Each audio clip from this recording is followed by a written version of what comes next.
Quigley in 5, underwater in the yellow lane. Jazz Carling of Great Britain. Quigley goes through. The silver to Jazz Carling. Wonderful silver medal for Great Britain. Welcome to the Honest Athletes podcast with Lauren Quigley and Jazz Carling. Welcome back to the Honest Athletes podcast. I hope you are all having a great week. This week, we are so excited to be joined by a very special guest.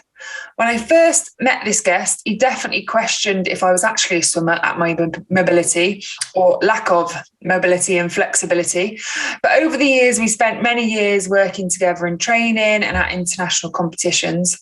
It's the team behind the athletes that really do allow us to perform at our very best. And this guest has done it all, from World Championships, Commonwealth Games and the Olympics. Welcome to the podcast, my former physio, Rhys Shorney. Thanks, Jazz. Lovely to be here. Thanks for having me on. That was a laugh after my intro. Were you laughing at you thinking that I wasn't a swimmer?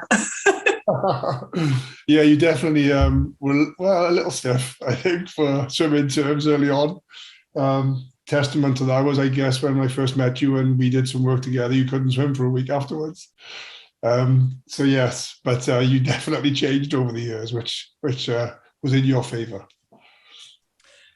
So Rhys, obviously you worked with Jazz a lot on her teams and stuff like that. But I don't know if I've ever told you this, but the first meeting that we had was quite a few years ago. It was at the European short course. It was my first senior Great Britain team. So I was a bit of a rabbit in headlights anyway.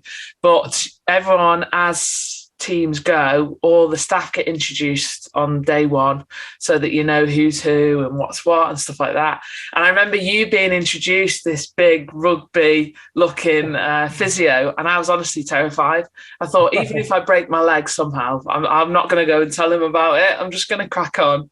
And then obviously got to know you, and especially since I've retired, and then we worked together in Millfield. We spent some time together.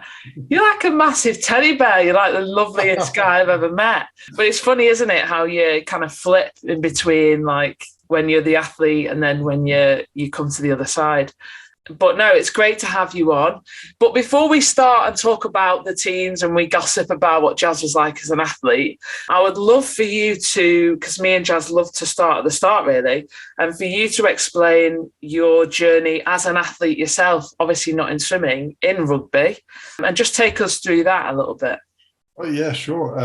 I, as every Welsh kid does, gets force-fed rugby from an early age. So it became all that mattered in the world was rugby when you're growing up in Wales. So I was lucky enough that I went through the age group system. So I ended up being taken into like the Welsh setup in terms of the age grade rugby. So under like 19s and 21s, and 20s, 21s back then.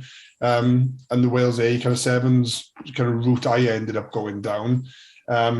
Never broke through to the senior national team, which was disappointing, but had some really amazing experiences in the age grade level rugby playing in Wales. And yeah, that's all I wanted to do really growing up. I wasn't very interested in school. My mum and dad would tell you that they pull their hair out. They haven't got, well, my dad now, who's left with me, hasn't left since I just literally wanted to be outside running around playing rugby all the time. So yeah, just grew up like every Welsh kid does playing rugby, played my local club for as long as I could, and then went on to play like the usual counties and was lucky enough to play in the national representative stuff.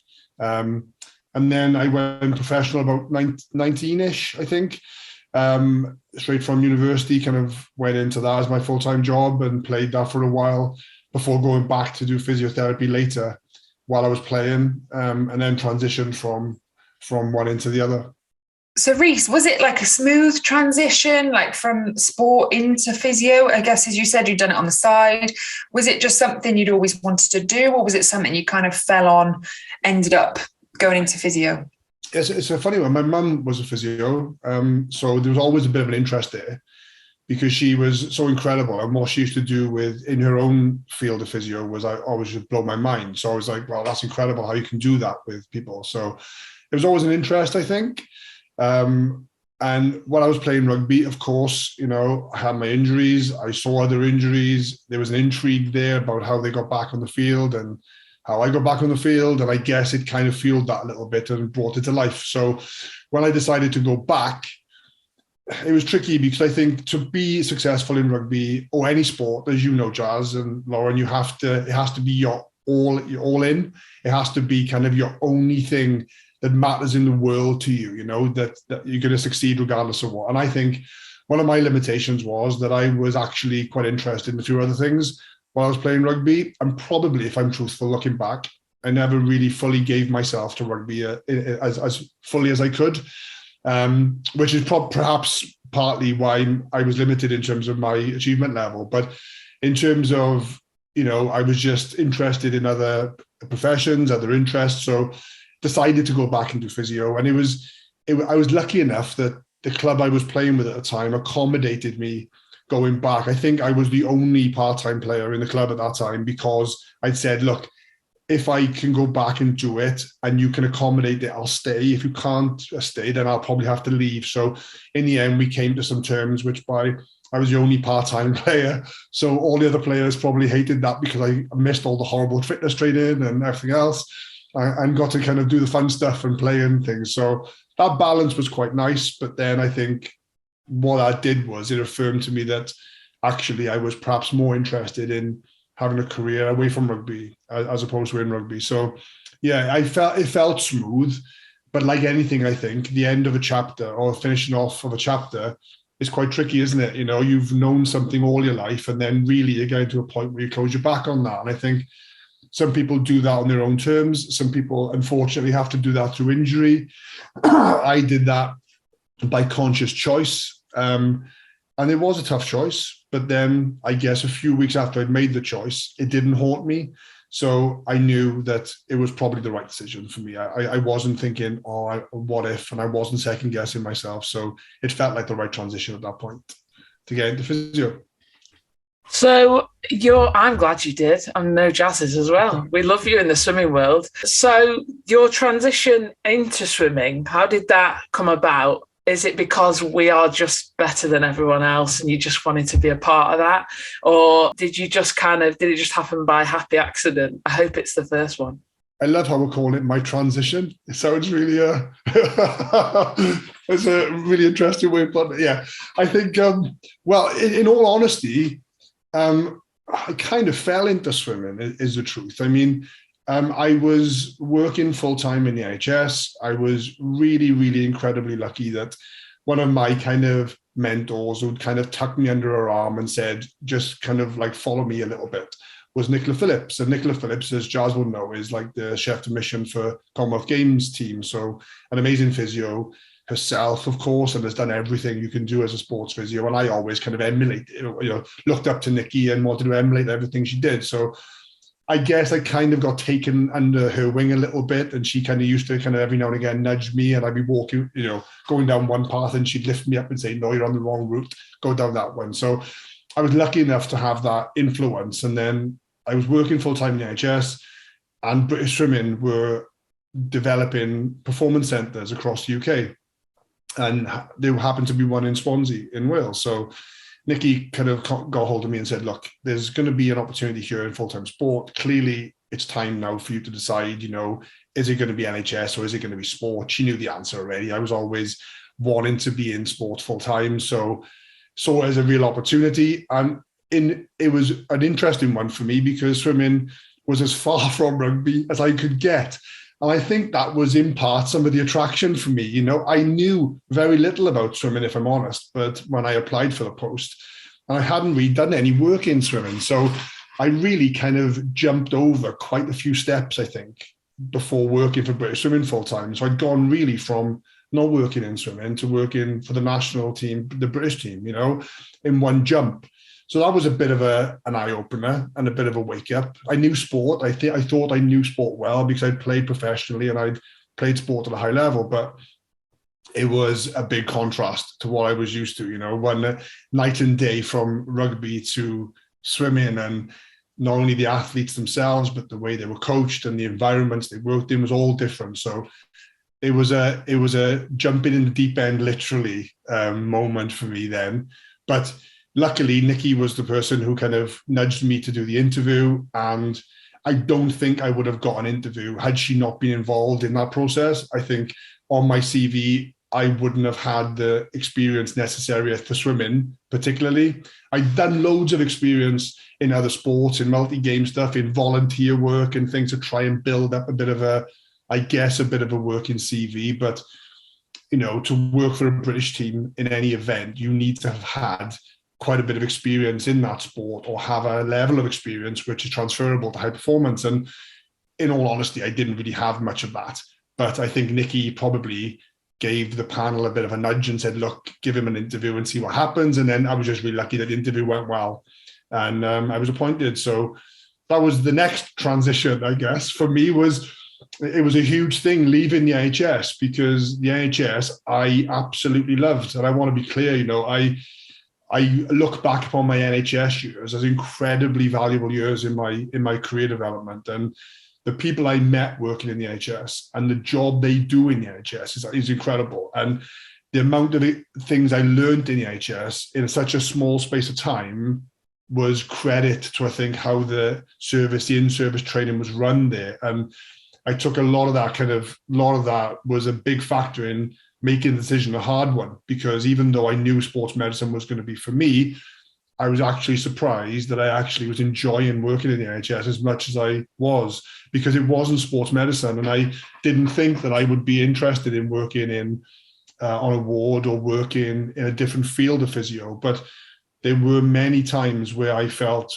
like I could happily stay here and I could happily be in this team and work with these amazing people going forward. But there was always a nagging thing, I think. And when I talk to friends now, I always say that ultimately it felt like I was living in China but speaking Russian. It felt like it was good, but I just wasn't speaking the same language as everybody else. And then when I moved into sports medicine full time, it then felt like I was talking to people and we were on the same wavelength about things. And probably because I was just looking at things from a sports perspective and a performance training perspective and those kinds of avenues.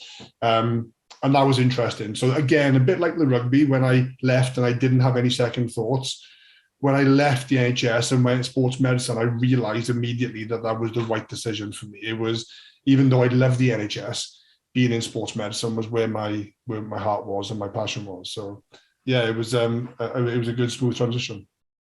And you said, Rhys, on the same wavelength. But obviously, as I said in the intro, to give a bit of background, Rhys joined the National Performance Centre in Swansea. I'd joined as a 16-year-old, so I must have been probably... When did you join, Rhys? So I must have been maybe 17 to 18 at the time. Making me feel old now. Too old. Testing me now. Oh, crikey. It must have been... 2008? Is that too late? Yeah, no, I think I would have been 17 then. Before that, I think, because I think I had my children after I started. I think my was born in 2007, so it probably would have been 2007, Giles, just before that, I think. Yeah. So I obviously, a bit of background to the story. I'd joined Swansea to work with the distance coach there. And as a youngster from a very small swimming club, not had much experience on land with any physios, any kind of real experience through that kind of thing. And so when Rhys joined, we were all sent in for a screening where they're checking all these different movement patterns. And as I said from the intro, I think, Rhys, I'm going to ask you now what you thought from that first screening session. But I'm not the most mobile, I'm not the most flexible. But after this session with Rhys, I could barely swim for a week. And my coach was going, what is going on? So Rhys, what were you doing in this screening that no one could swim? I was the only one that couldn't swim for a week. But what were your thoughts when you first saw me? In fairness, I probably approached some of those sessions a bit like I had with my other athletes at the time. So in hindsight, now looking back, I probably would have done it a bit more gently. But yeah, I think I was surprised that I was expecting, of course, all of you to be like super mobile and like have incredible positional awareness of, overhead and things. And yeah, that was a eye opener for me. I thought, ooh, this girl is a good swimmer. Well, I don't know how, because like she can't lift her arms above her head for a start, which I thought was a basic requirement of swimming, was to be able to put your arm in the air.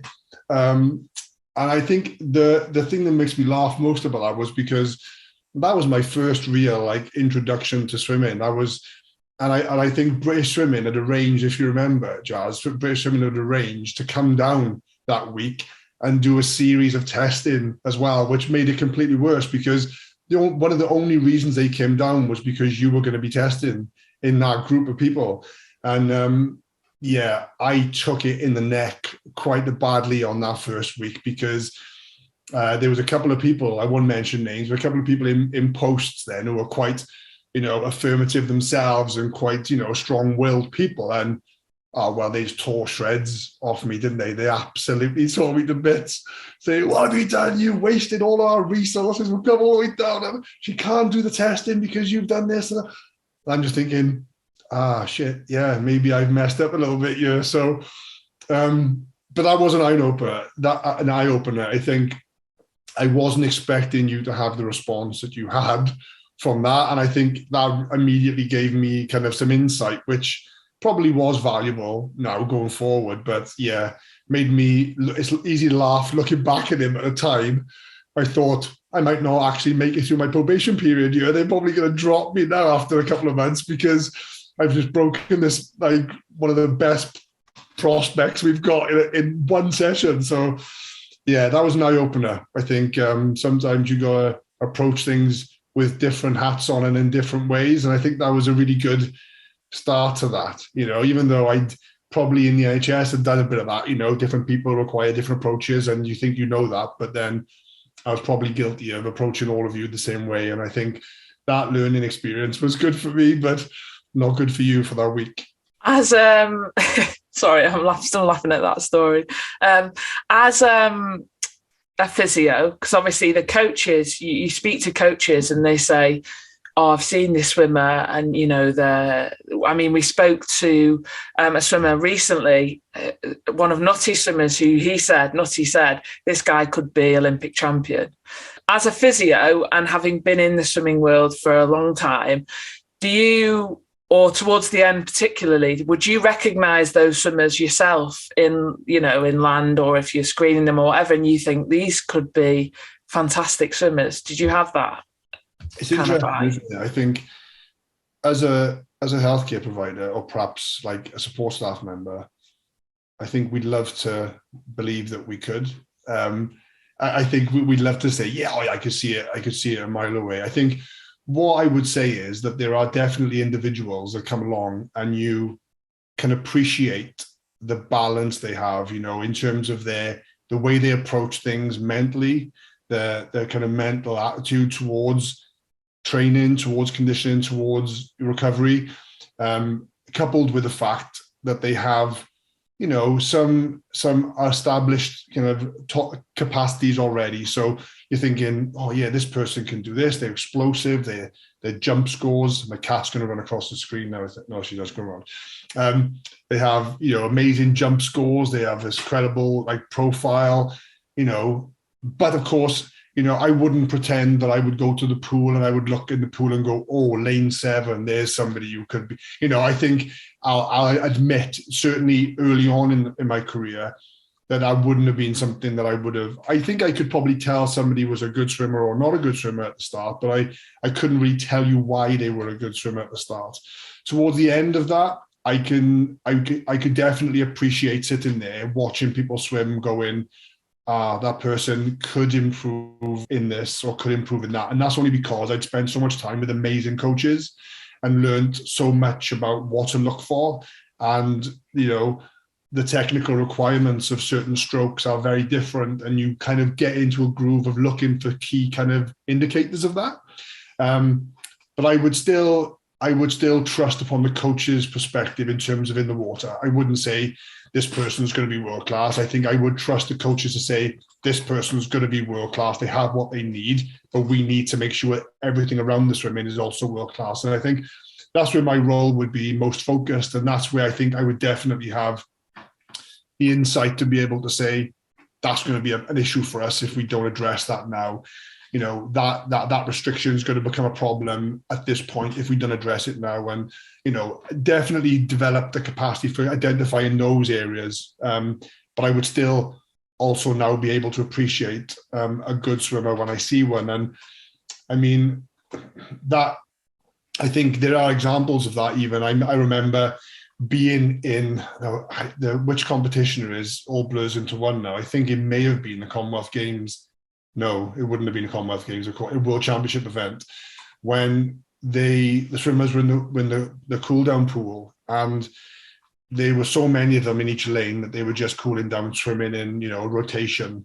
I think it was Lochte in one lane, along with Kate Campbell in the same lane, I think, one after the other, and they just couldn't swim slow enough to recover. It was like they were taking one stroke every 4 of all the other swimmers, and they're in the pool with the top of the tree 1% swimmers in the world, and they still couldn't swim slowly enough to swim within that rotation. And it got me really interested to watch how they move and to see what it was that was making them so efficient. And then you start to learn a little bit of the intricacies of the sport, I think, which we won't get into, but you can start to spot those things then in other swimmers, and you look to see whether they have those same attributes. So I think that's a long-winded answer to that question. I think the truth is I would still rely on the coaches to say this person's going to be world-class if they can address these things. But I'm certainly in a position where I could contribute to discussion around whether they would be world-class everywhere else. That makes sense. No, it definitely makes sense. And I think, as you said, even sometimes for myself, not being the most flexible, mobile athlete, but that didn't necessarily affect me in the pool. It was how I could work with what I had. And as you said, I know I do listen to you and quote back on you a lot. You say, like, we're all born with our own mobility and how we move, and it's about maximizing our own selves to become those best athletes or whatever that it is. But moving forward, obviously, you said joining Swansea, a national centre, very new to the sport. Yeah. How have you developed over the years to learn with swimming? I guess this probably could be quite a long question, but how has your knowledge, I guess, expanded through the sport? I remember when you brought in a lot of the shoulder mobility, which as swimmers, that was all very new to us. We'd never very much done a lot of the work on land to try and help us in the water. But how have you kind of developed over the years to learn how to maximise, to get the most out of our swimming and on land as well? I think flying by the seat of my pants probably answers the question. I think of course, when you're presented with a new group of athletes, you do your research, you go away and you kind of try and read about the sport, you kind of try and read a little bit about the strokes, you try and read about the physiology, the training, the requirements, the loads, the volumes, and the workloads and things. The biggest learning curve, though, is literally sitting poolside talking to coaches. That is where the majority of my learning was done, far greater than sitting there reading textbooks or journals on the subject. And that was something that was also interesting, was that, when you are delivering treatments or you're trying to help a patient go through an injury process, you're trying to base your interventions on evidence, on an evidence-based approach, and you're trying to use evidence to inform your decision-making. I would say in regards to swimming, the majority of my learning was through experience and through conversations with experts, and I think you're always in danger of there being some associated bias then, because you're relying on the opinions of experts and they may have their own take on things, of course. But the beauty of the role I was in, that I was able to access multiple experts and it wasn't just one person.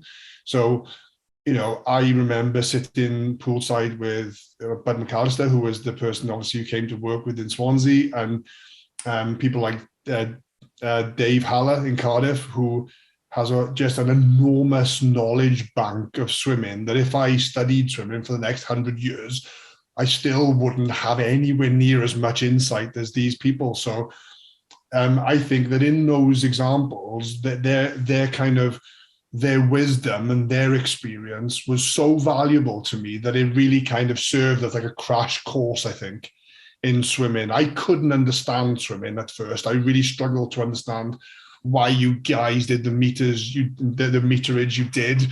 I was shaking my head going, this is like madness. Why are they doing all of these hours doing, seemingly like slow work? And I couldn't understand the physiology of aerobic base. And I hadn't really developed my understanding around some of those areas, So sitting poolside with a cup of tea, talking to coaches, and also gaining the coach's trust, I think that was also really important, because my role as a physio, and you mentioned those classes, Jazz, that we did, where we did some kind of shoulder stability classes that you all despised and I made you do 3 times a week.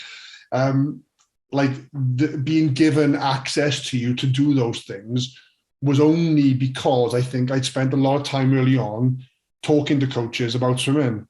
And when the coach then saw you as somebody interested in swimming, they also then valued your input in how swimming could be improved upon. And some coaches were quite fixed in their philosophies, and others were more open-minded. But regardless, I think once you kind of crack the shell and you go on the inside of the circle, I was really then given free rein to kind of do on land with you whatever I wanted. And I think that's where it got really interesting for me then, was because basically you became my guinea pigs, didn't you, in Swansea? We used to do all sorts of weird things. And sometimes things didn't work, and sometimes they did, and sometimes they worked only if you did them a lot. And it was so trial and error was a huge part of that. And I think one of the problems as a physio is that because you're always trying to be based on evidence, and you're trying to look at the evidence body out there to support your decisions, there just wasn't any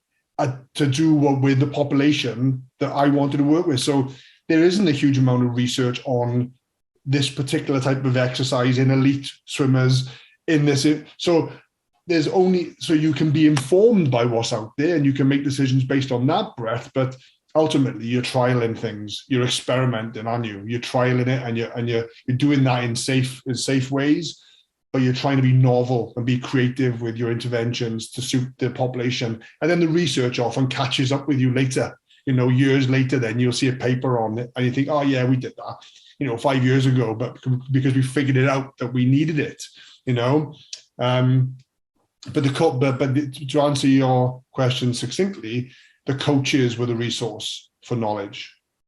I always used to say on every single team that the physios were always the hardest working.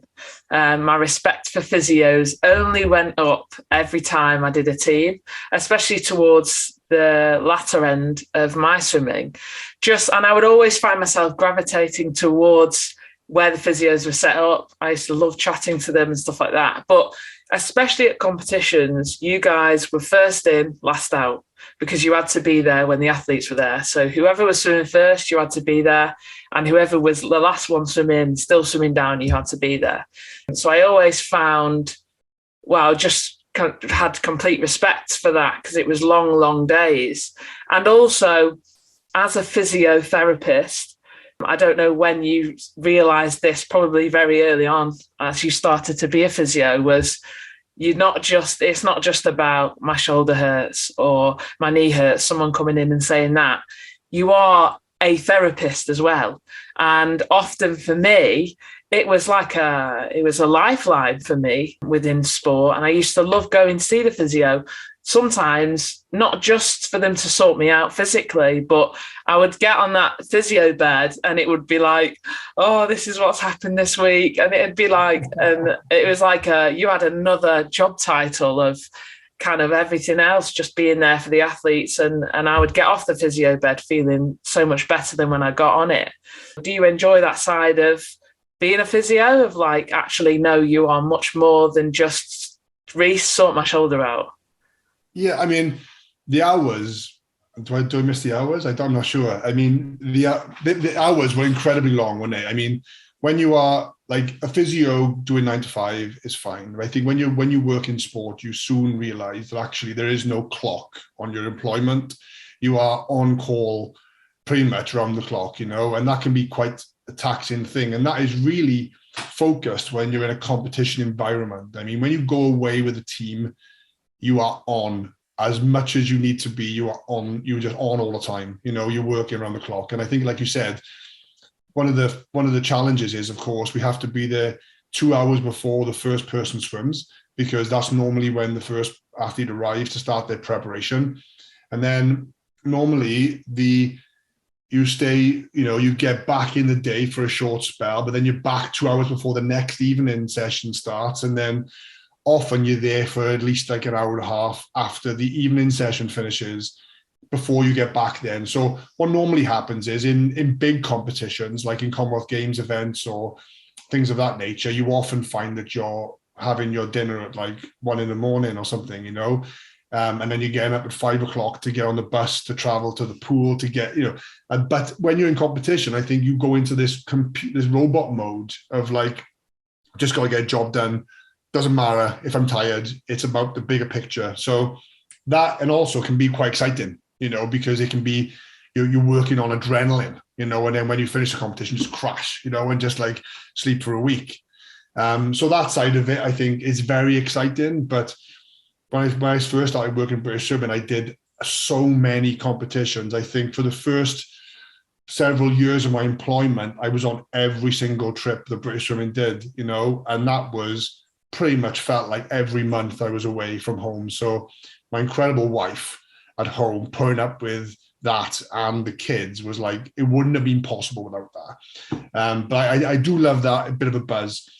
The environment one, where you're more than a therapist, is a really interesting one, isn't it? Because that is actually a really interesting and potentially a really problematic thing, because quite often physios would be the last person to speak to the athlete before they go to the call room. So obviously people watching this will be familiar perhaps with the call room scenario, where swimmers go into a room and they're held like cattle for like 20 minutes before they're then allowed, or sometimes longer than that, before they can race. They're in a special holding room.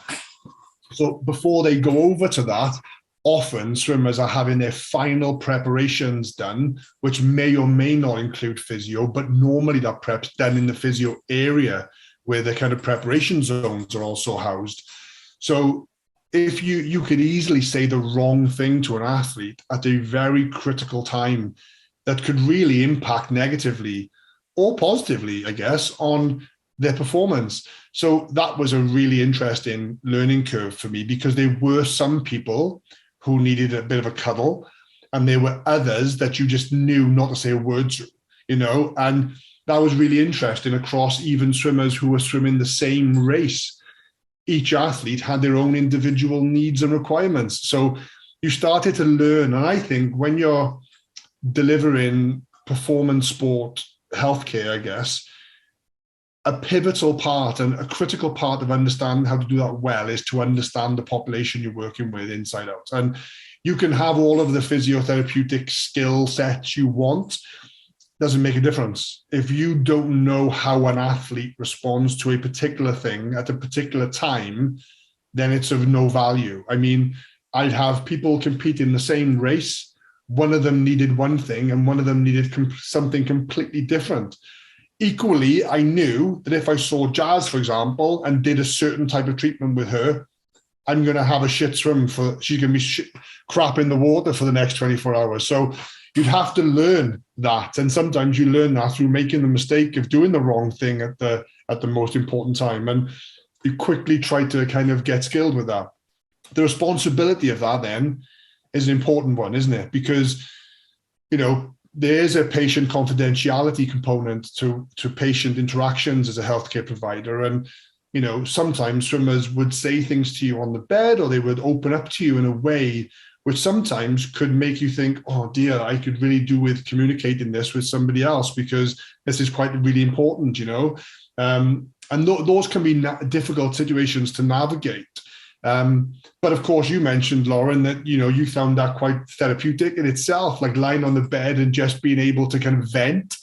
And, Bill Beswick does a lot of like sports psychology consultation work in British Swimming, and amazing man. And one of the things from my many times now, and I've been lucky enough to listen to him speak so many times, and one of the things we talked about was how I felt that physios were like the emotional allies of swimmers when we were in competition. It was almost like the coaches would give him a hard time, and then the physios would give him the comfort, going, it's okay, So we became like these unofficial kind of dampeners, I think, of emotions, which I guess, if you look at it, really is a recipe for disaster.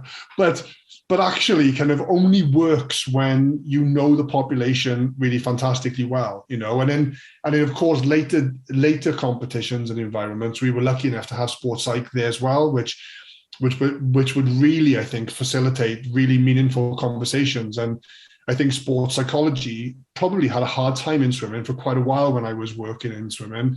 It wasn't really embraced, I don't think, as fully as it could have been done early on. And towards the later stages of my time working in high performance swimming, that was really becoming a valuable service that people were putting a lot of stock in. So I felt actually a bit relieved about that, because it meant that there was an immediate person who would be suitable to have communications with about some sensitive things that may have come up, and swimmers were then happy for us to talk about some of the things they'd shared with that person, because they knew that person would also see it in a very sympathetic way. So I felt the input of sports psychology was actually a bit of a pressure valve for physio as well, because it meant that a lot of the burden and responsibility of that could be shared in that environment. And it's interesting, Lauren, isn't it, that you found that therapeutic, and that probably had nothing to do with any intervention that was done on the bed with you. It was more to do with the fact that you were given an opportunity just to talk about your feelings for 40 minutes or something,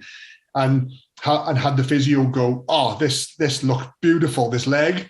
Look how loose this leg is. It's the best leg I've ever seen, Look how mobile. This is a world-class leg. Off you go.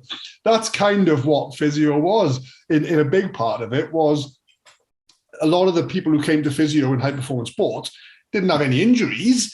They just felt they needed, things to be validated and things to be signed off. And people would come through and go, just check this for me, just make, and you go, that's never been as loose in your life. That's perfect. Look at that. Or, that's just where we want it to be. And they go, brilliant, and you can see the weight. So it's almost like a little bit of dependence, which we've tried to move swimmers away from needing, and athletes away from needing, and give them the tools to be able to be, resilient themselves and not need that kind of external validation. But it goes on, doesn't it? Because we are people after all, and we're all emotional creatures. And sometimes just checking in with somebody going, could you just check, right, it is okay, right, good.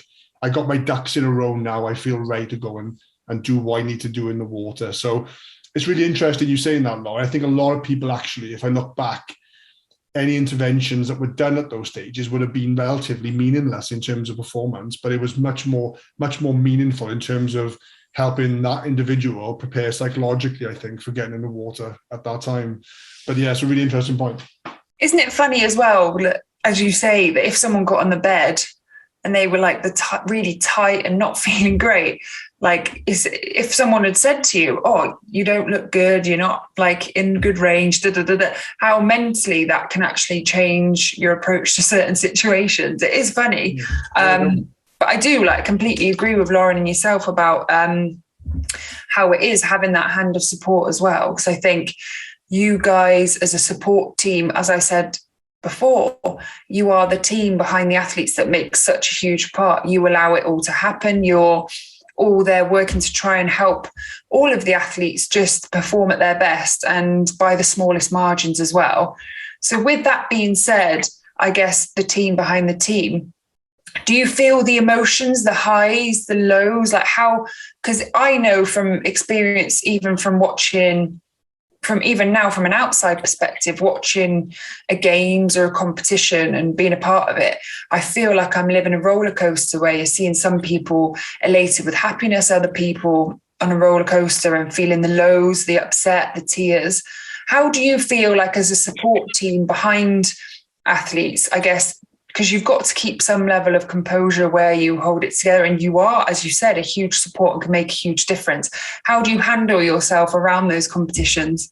Oh, it's tough, isn't it? I think, like, firstly, I guess, like, I'm talking here about physio, of course, but like the wider support team is, of course, equally valuable, and they've all got key roles and responsibilities that are, invaluable in terms of performance. But like that being the last person to see the athlete, you're often also the first, so you often also then sometimes are tasked with picking up the pieces a little bit, which is incredible responsibility for somebody to have to do, because saying the right or wrong thing in that context is perhaps even more potentially impactful than before they swim, and there's nothing worse than when a swimmer gets out and they haven't performed as they wanted and they're upset, and it's a key race or it's an important moment for them. And again, knowing the athletes, sometimes it's important to approach them. Sometimes you'd sit back and you'd wait for them to come to you.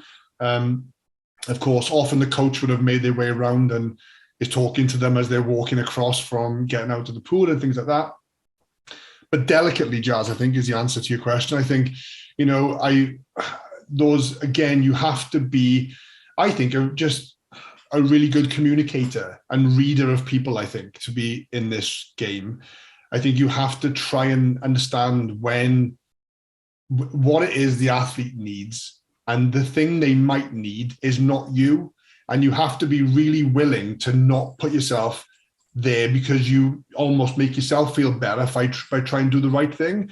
You have to sometimes know that actually the last thing they might need right now is to speak to another person aside from their coach. So you have to be very kind of constrained in not trying to put yourself forward to be this person who is a savior and to try and fall into the trap of trying to do that. I think some people will want that. And emotionally, yeah, I would lie if I said there wasn't a bit of a butterfly in my stomach every time one of you girls from Swansea swam. It was always like, even though we were there with British Swimming or we were there, it would still be a little bit more visceral. It would still be a little bit more real when you go, because you'd seen you guys every day putting this work in. And regardless of, I like to think I did the best I could to not show that. And I tried to treat everybody exactly the same when we were away. But inside, probably I was still rooting, I think, for you girls to really shine and to do well, because I knew you personally as well as professionally, and that's difficult, because then you have to be able to keep those emotions in check, because you have to be able to not prioritize somebody that you have to treat everybody exactly the same. And I'm confident I was able to do that, but inside I still had this little place in my heart which was like, come on, let's just get.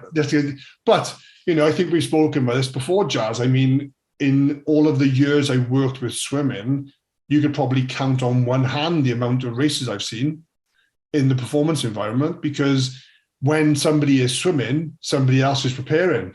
When somebody else is preparing or swimming down, somebody else is recovering, or somebody's going again later on. So my job wasn't to watch the swimmers compete. It was to help them prepare to compete.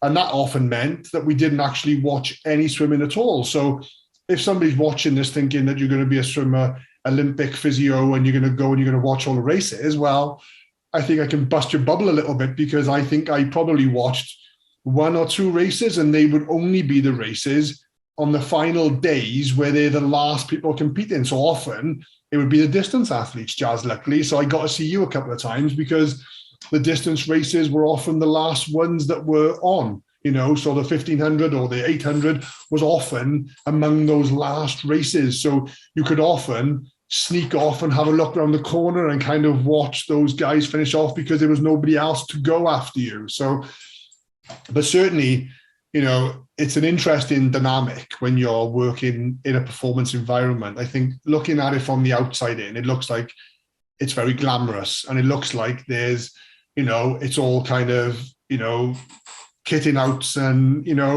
nice jetting off to the sunsets and stuff. But the truth is, you often only see the insides of hotels and pools, and you only see rooms in those hotels and pools. And, not being able to watch much swimming meant that often you might not even know the result when the swimmer comes back, and you'd be like, how'd you go? Did you make it back? Right, yes, high five. It's like you have to be quite tentative on how you approach some of those things. And like, Jazz, you might be swimming, you might be upset from not having swum well in your heat, but that is only one event. Then you've got multiple events across the week, and you have to then get yourself going again. So part of the job of physio was to go, right, let's get back on it. Let's get your recovery done. Let's, try to bring them back to the moment and try to get them to refocus on just getting the recovery done and prioritized. And then they can do their crying later on. They have to get through so much of, and get those things, get those things going. So difficult, Jazz. I think, the role of physio is challenging, I think, not from the actual physio work. That wasn't, I don't think, ever really that challenge. I didn't find, but it was the long hours, and it was the emotion around the performance element that created the pressure, I think, that then, meant that decisions had to be made quickly. And it was the speed of things having to be done was what I think was the most challenging aspect. But yeah, hopefully that answered that question somewhere. No, that definitely answered the question. And there's so much going on in my head from different parts of what you said, because it's so true. I mean, we've said it before where people say, oh gosh, you're so lucky because you've traveled so many places. But particularly when it's a competition, it's like, well, you see the hotel and you see the pool. So although, yes, I've been to Kazan, actually, I only saw the hotel and the pool. I didn't see any of Russia. And so you are very grateful to have to have traveled, but at the same time, you didn't see much. But so it's like a whole mixed bag. I wanted to put you on the spot a bit, Rhys, because I was thinking before the podcast, what would I want to know of Rhys? And my question that I was going to ask before, when I was thinking about it, was, what's your favourite race you've ever watched? But then I've got in my notes here, well, he didn't watch much because he's a physio and they don't get to see anything. And then you've just said it anyway. But so my question then changed to, what is one moment that comes straight to mind where you just felt so proud of one of your athletes? Like either you saw the race, or it was a moment when they came back after the race, or just something like that you just felt elated.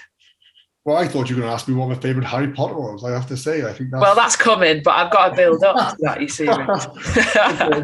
I mean, of course, like one incredibly get in there moment was when this girl qualified for London, wasn't it? After, after missing out on London, and having watched Jazz go through the emotions of missing out on London and how catastrophic that was in terms of, destroying somebody's desire, just incredibly impactful, Jazz. And I think for being able to witness somebody somehow dealing with that disappointment and then being able to refocus, recommit, and then deliver on getting to Rio was one of those special moments for me to witness. And by which point, actually, towards the end of that prep, she wasn't even in Swansea anymore. She was in Bath, of course, doing her preparation there, but it didn't matter.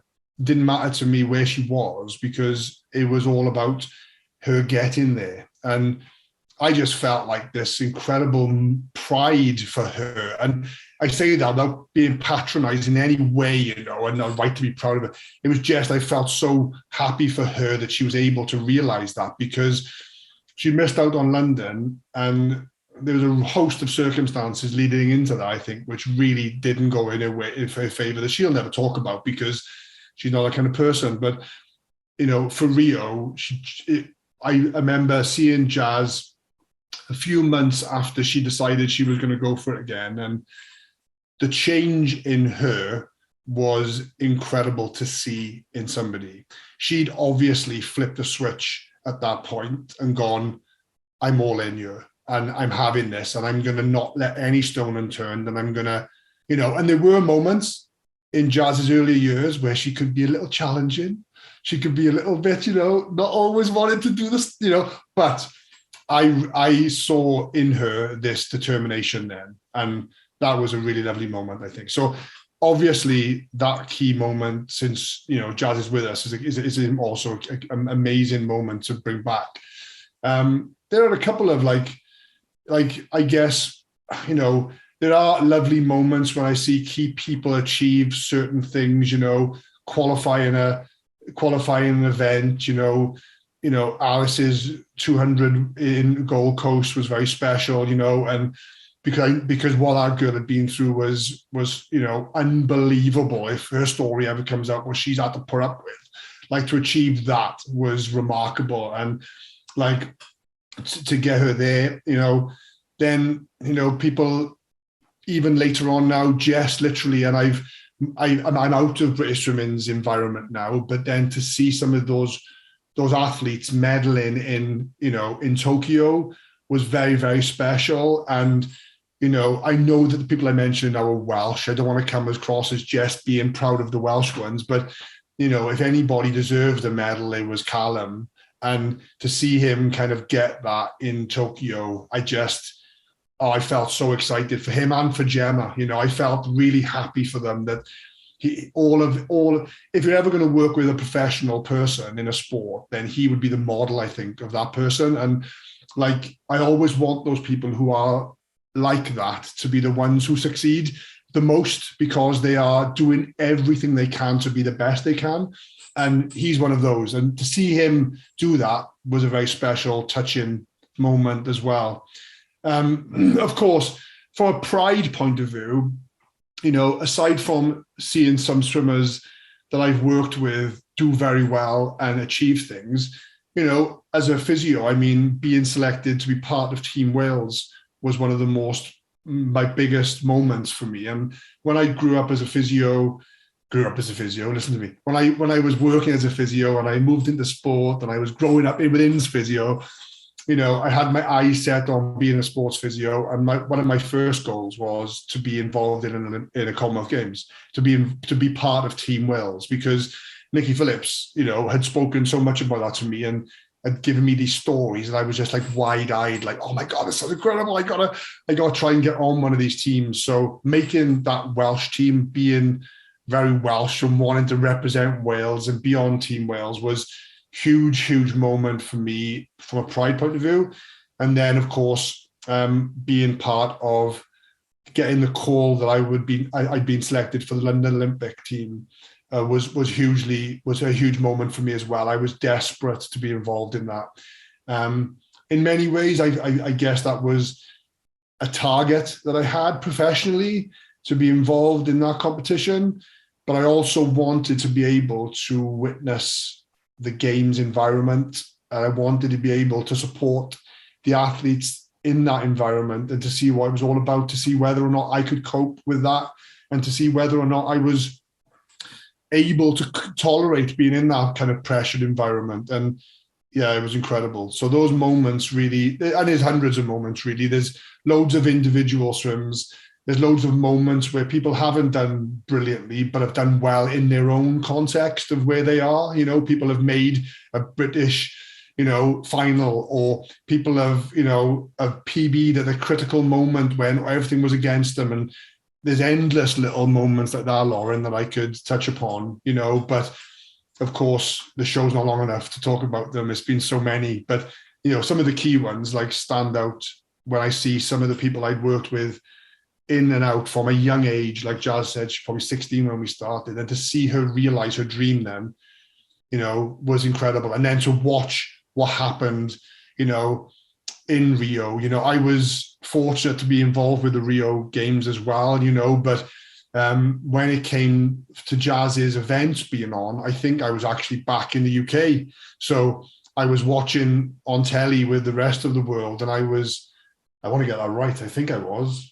Yeah, no, I don't know if I was. I may have been watching it anyway, regardless, memories are blurred now. But I remember watching her, get those silver medals, and it was just like, is this really happening? So like we're just punching the air, and just brought back a lot of memories from the journey that, Jazz had been on. And I was just really lucky that I'd been a part of it early on, That's nice. Thanks for that, Rhys. And I guess you have to experience it with everyone too, You're seeing everyone's journeys and all the challenges and happy moments and real challenging moments too. But I guess for some of the listeners that are listening to you today, thinking about, they're obviously taking part in sport. What kind of top tips would you have looking after yourself? I know this is going to be quite a big question and broad question, but do you have any tips for someone, I guess, is quite new, doesn't know how necessarily to look after their body outside of, if we focus on maybe more swimming, focus on how to look after themselves outside of the pool, or what areas that they can work on to help them be the fastest in the pool? I think that's actually an easy question, I think, Jazz, to answer, because I think what we do very well now is we appreciate the value of land conditioning on swim performance. I think we're in a place now where that's really, really accepted worldwide and is a big part of preparing athletes for a competition. We have become, I think, experts at doing preparation techniques for swimmers. We understand the intricacies of an activation routine, or a kind of, a PAP routine, and these kind of things, that the stuff that really would get somebody firing up and be at their best. We're still learning about it, but I think we are very, very diligent with how we approach those aspects of preparation now, even within competition. So that pre-race plan, that preparation plan, the priming and all of that stuff, we understand really well. If somebody wants to make a huge difference to their performance, they should become the world's best recoverer. That's what I would say is what they should focus on. That is still a very poorly understood area as far as I'm concerned. I see people making fundamental mistakes all the time when it comes to recovery. And I don't, and the amazing thing is, I don't really think there's one recovery intervention that's better than anything else. I think probably sleep would be top of the tree anyway. But apart from if we take away for a moment, hydration, nutrition, and sleep, of course, being some of the key pillars of your recovery or preparation strategy anyway. And we're talking about how you kind of unwind from your training. I often talk to my swimmers and my athletes about the need to kind of put down the baggage from today so that you don't have to carry that tomorrow. And I think that's one thing that I talk to my young athletes about all the time, is that if you fail to recover, you accumulatively pick up lots of little things as you're going forward. And ultimately that impacts upon your ability to be at your best, I think, when you need to be. So the compound effect of training of recovering is the important aspect. But because often people will do recovery and not feel an immediate change, they think it's of no value. But the big mistake that's made is that recovery needs to be done religiously, regardless of how it needs to be done routinely every day, so that you build up this huge reserve of recovery. And you might not even appreciate you've done that recovery until you're able to turn around back-to-back amazing swims at the pivotal moment later on in your career. But I think people try to work on problems they're having when they're trying to turn those swims around. And really the work they needed should have been done over the months and years leading into that moment. So I would say to any swimmer watching this, become the world's best at recovering. And I often joke with my swimmers, and I have no research to back this up, but from my time in swimming and what time I've spent with athletes, I often tell them that they need to be investing 30% of their training load in recovery. So if they're training for 10 hours a week, I often say they owe me 3 hours a week of active recovery around their sessions. Or if they're doing 20 hours a week, they owe me 6 hours a week. And as you go up, you need more and more and more of it. And I often joke and I say, that's the entry level. That's where I'd expect you to be doing basic levels of recovery, which if you're training 10 hours a week, 3 hours a week is only really like half an hour a day, isn't it? Which is not much at all. So it's a minimum amount of actual recovery work you're doing. Well, if you think you're training twice in that week, there's 2 opportunities to get half an hour done. How hard is that? That's actually pretty easy. But what we see people do is not take advantage of that. I've worked with athletes who seem to be just recovering as a full-time job. Like they've made it, they go after recovery so vigorously that they actually do much more than 30% worth of recovery, I would say. And just to clarify this for everyone, I'm not talking about, massage or foam rolling or sitting on a ball or strapping. I'm talking about everything that you can do to make you feel better. Recovery for you might be going for a walk with a dog. It might be that you're dedicating time towards that. I would say there is some targeted recovery windows, and I do like people to try and take advantage of those windows, and I like them to do it within a reasonable time to having finished their exercise. And even though there's some conflicting information out there on that, I find the people who generally prioritize their recovery after they've done their work tend to be able to get through it better than those who then leave it later on in the day to do it. So another thing I talk to my young guys about is what will take you half an hour in the right moment of the day will take you an hour and a half in the evening to do. So why not just do it at the time and not put it on the shelf and then have to pick it up in the evening, whereby your body's cooled down, things are harder to access, you're having difficulty working on some of those key corners or positions. And of course, you might be somebody like Jazz who has a particular requirement. So, if Jazz was recovering, we would prioritize that around like lats, pecs, shoulders, because that's where she did all of her work. That was where the majority of Jazz's propulsion was generated from. So, like a Formula One car changing the tires regularly, that was her area that she needed to deal with. And if she left that for a few days, she'd often get a niggly shoulder, or she'd lose a bit of distance in the pool. I think Jazz would kind of contest to that. So you might know your body and you pick your areas. But regardless of what you're doing, whether you're foam rolling, whether you're using electrical devices to stimulate muscles, whether you're putting hot packs or cold packs or ice baths or warm baths or walking or sitting on an exercise bike or doing something is important. And you need to figure out what makes you feel better after you've done exercise. And every one of you might find that it's a little bit different.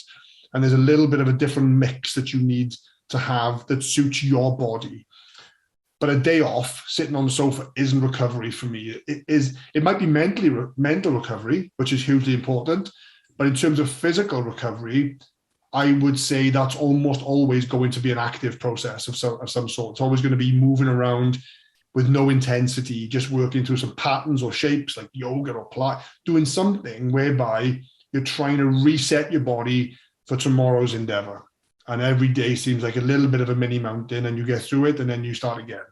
And if you can get in the mindset of doing that, I think that's the bit, Jazz, I think for me, that is what would be most valuable to explore is people's recovery strategies. It's the neglected thing.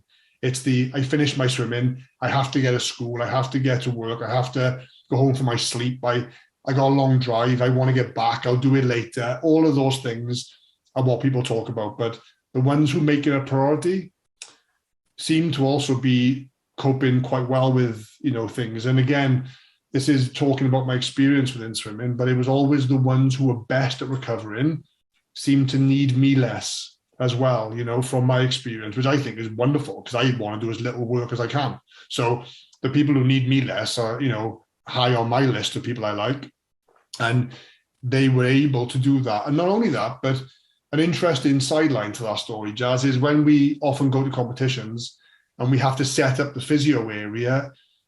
As a physio team, we often go in quite early. So we try to get the best space, don't we? We try to corner our little area off, like a dog marking his territory.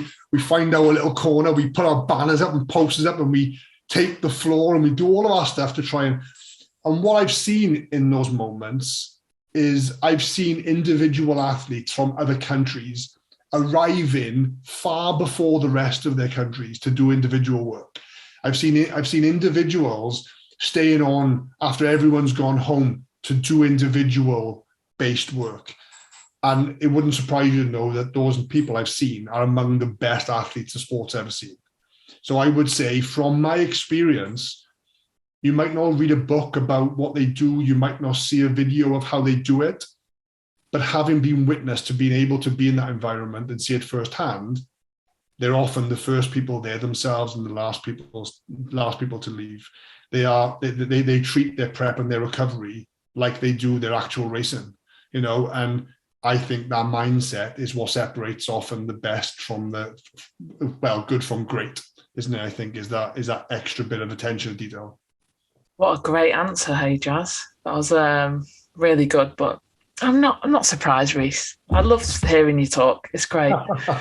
We'll get into the serious stuff now. As we are in December, I know you're a fellow Christmas elf like I am. Employed by Father Christmas, we are.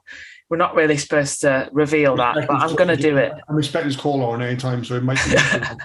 It's coming. I spoke to him the other day. We're like that, me and him. So, favourite Christmas film? The immediate knee jerk is Elf, of course. It's a winner, I'm trying to think. I am a big fan of Home Alone as well, so it will be between Home Alone and Elf, I think. Okay. Favourite Christmas song? Oh, Mariah Carey, of course. It has to be. And your favourite thing on the Christmas dinner plate? My favourite. Now, we had a very long, in-depth conversation about this on the Millfield camp.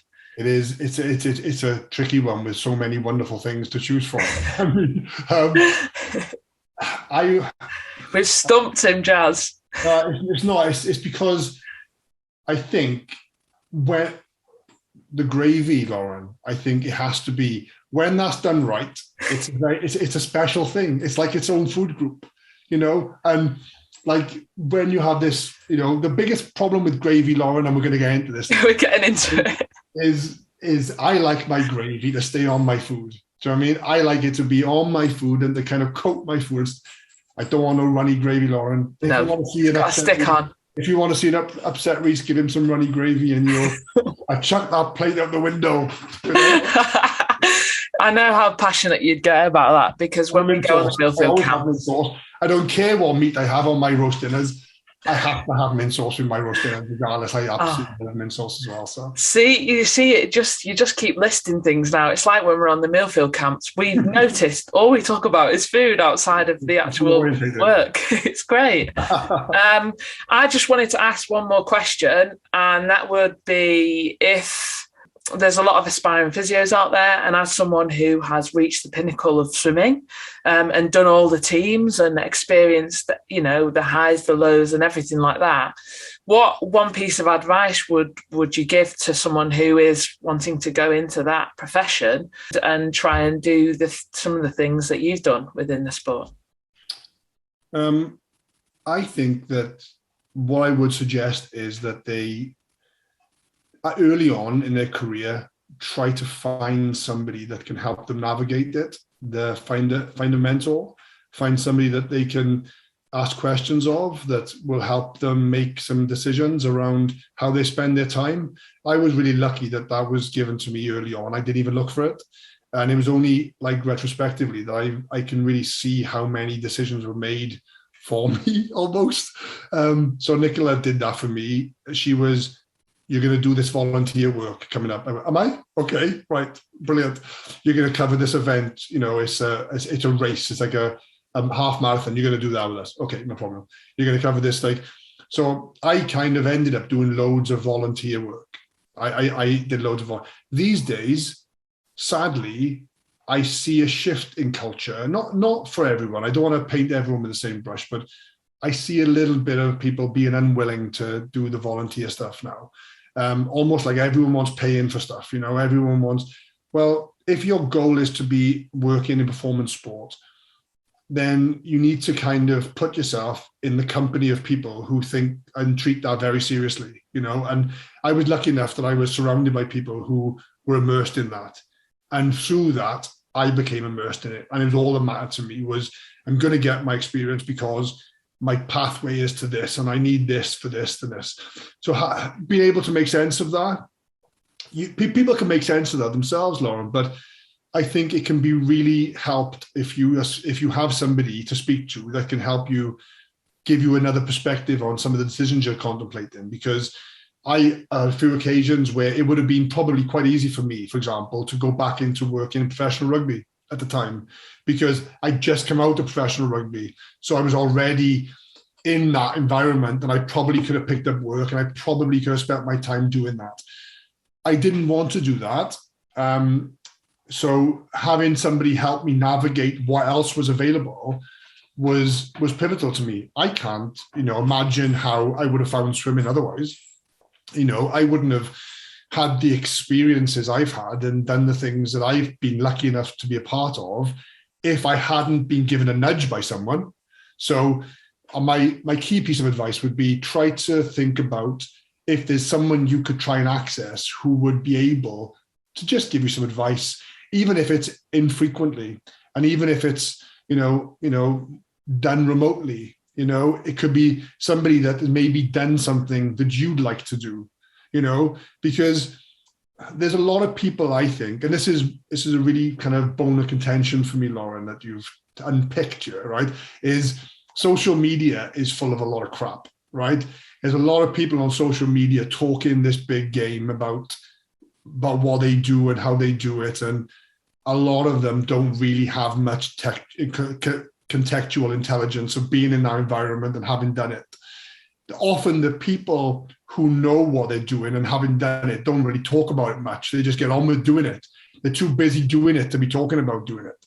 So I often say like this, the more you know, the less you need to show, is one of these catchy phrases sticks in my head. And I think if you truly want to know how to navigate the waters, you might find some really brilliant people on social media also mind, but it's probably not going to be where you find your mentor. So try and kind of speak to people and see what personal connections are out there for people that may have done something similar to yourself.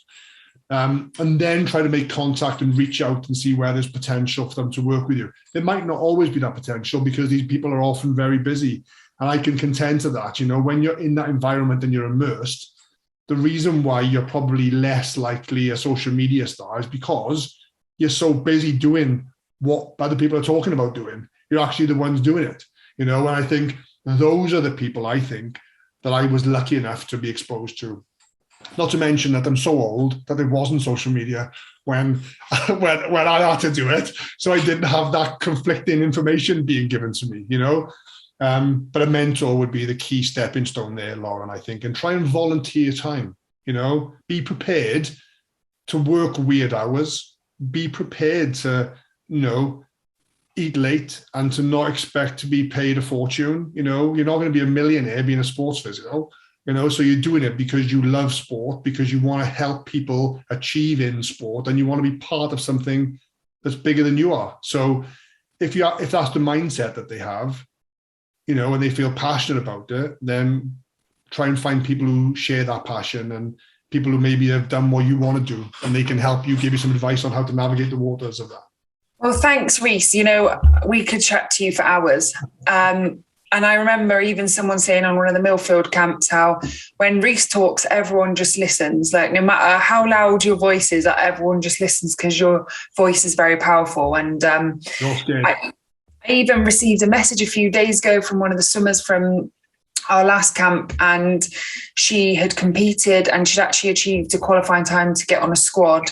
And she was over the moon because she said she did a priming that we worked on before, and she was over the moon. So you are having such a positive impact on so many people. And we've loved talking to you. Lauren, anything from you? Of course, there's always things from me. No, I would love to just say that although we did cross paths on my swimming career, we didn't really know each other. The Swansea girls and the Welsh team was very lucky, I think, to have you as part of their team. And I would always look over with my little England kit on at the Commonwealth Games at the Welsh team and think, gosh, they're so supportive of each other. And it always looks like fun. So, but although our paths didn't cross then, since I've obviously finished, even a couple of years on, we've obviously worked together at Millfield and stuff like that. And it's just been a real privilege, a pleasure to really get to know you, Rhys. And like Jazz just said, you are affecting people's lives beyond what you probably even think. And so for me, just personally, thanks for coming on. First of all, Jazz is right. We could just talk to you for hours, and we do on the camps. But it's just, for me personally, it's been great to get to know you even beyond swimming.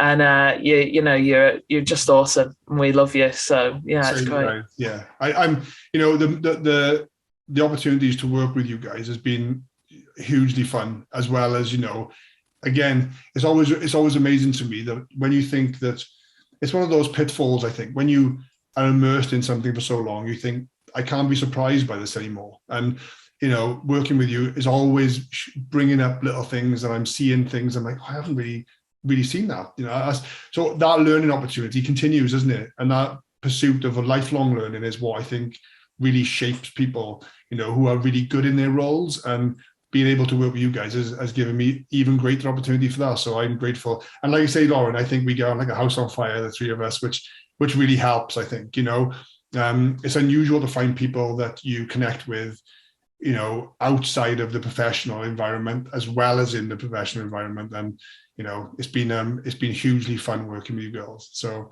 I look forward to next time. Thanks for having me on. It's been great fun. I'll just finish off by saying thank you for listening to this episode. It's a special one for Jazz and I. We've been really excited to do this one, and we hope you enjoy it. And we hope you tune in next week for another episode of the podcast.